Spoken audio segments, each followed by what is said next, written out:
Well, like most people who knew David Peat over 30, 40 years, I didn't know he was a still photographer. What I knew of him was as a cinematographer, as a cameraman, principally in television, but also in documentary film. But of course, there was another secret David Peat. In the 1960s, when he'd been trying to get into television and film, he had created a portfolio of still pictures, which he'd got with his camera he'd been given his 21st birthday present. And he went out in the streets of Glasgow, Gorbals and so on, to make a portfolio of stills to show that he knew how to use a camera.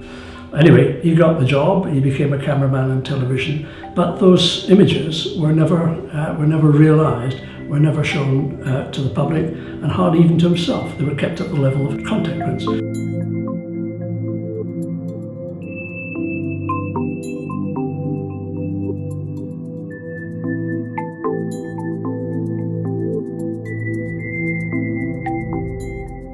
Four years ago, he started showing them to friends and saying very tentatively, are these any good? And of course, when we all saw them, we said, but not, are they very good? They're actually fantastic. They're actually very important. You're obviously a very significant photographer.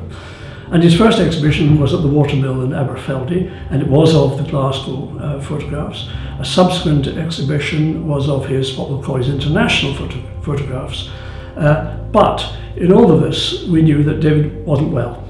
And he himself was aware that he did have a maternal cancer illness, and he was determined that his legacy should be made available.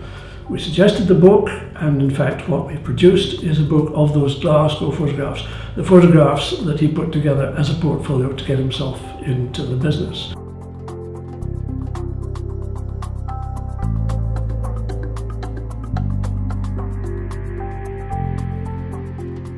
It was very much insightful, very much concerned with humanity, and that is one of the key things, humanity, and the other thing is narrative. As a filmmaker, and it shows in his stills, there's always stories in his stills, stories about the people who lived, as we can now see retrospectively, in Gorbals and Hutchiston and so on.